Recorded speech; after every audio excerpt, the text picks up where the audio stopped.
Glyphosate is actually patented as an antibiotic. It never received a patent as an herbicide. Every time you're consuming that food with glyphosate, you're consuming antibiotics.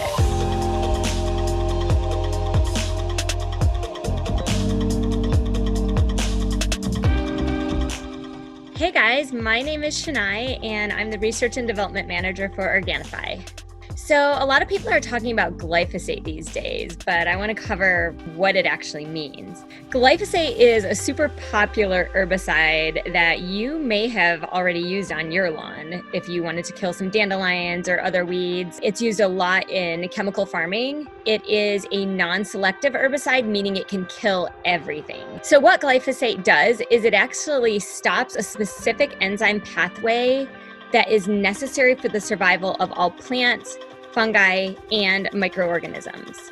When you eat foods containing glyphosate, that actually kills the microbiome, all of the beneficial microorganisms that are living in our gut. And those microorganisms are essential to our health. They actually synthesize important vitamins for us to be able to use. If we have killed all of these microorganisms that are supposed to be living in our guts, that is going to create disease in the human body. It's for sure in everything that is genetically modified. 100% you can guarantee that it's got glyphosate in it.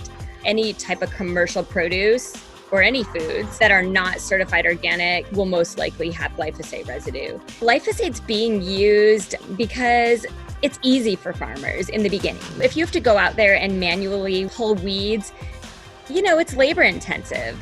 But if you can buy special crops that have been genetically modified to not die when glyphosate is sprayed on them, then all you have to do is spray glyphosate on your plants and on all the weeds, and the weeds will die, but the plants won't die.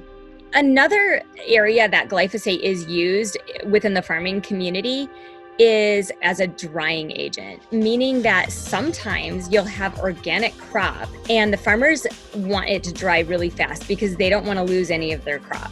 So they will spray glyphosate as a drying agent. Even if people consume an all-organic diet, I hate to say this, but most people, if you took a glyphosate test, you would have glyphosate in your body. And that's why it's really important to go a step above and beyond the organic certification for the glyphosate residue-free certification.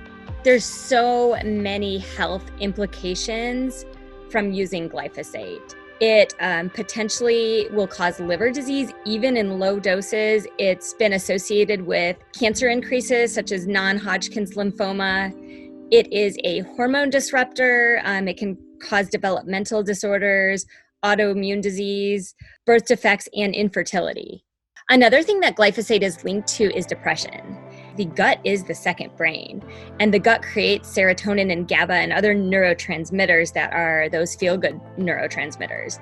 And if you're killing your gut microbiome, then your brain is going to suffer as well. In addition to all of the harmful effects that it can have on humans, glyphosate is also responsible for contaminating our soil, contaminating our water, contaminating our air, and decreasing biodiversity. So 4.5 billion pounds of glyphosate is being sprayed on our earth every single year. If there's glyphosate in our soil, then our soil is basically dead, and our plants might still grow, but they're devoid of nutrition. It is harming wildlife. There's been a record number of bee colony collapse, and that has been linked to glyphosate. And we need this biodiversity in order for pollination. So the best thing you can do to ensure safe food for you and your family would be to look for the standards of USDA organic and certified glyphosate residue free. I'm so proud to see other countries leading the way and putting full or partial bans on glyphosate use. Many of the countries in Europe, even Costa Rica, is putting certain bans on glyphosate use, and Mexico as well. And I hope the US will follow suit. I don't want this to sound doom and gloom, and sometimes we can feel helpless as individuals, but what we can do is we can vote with our dollar. We can buy organic, and we can go that extra mile to get foods that are certified glyphosate residue free, and we can spread the word through education, and eventually this is how we're going to see a change in this country.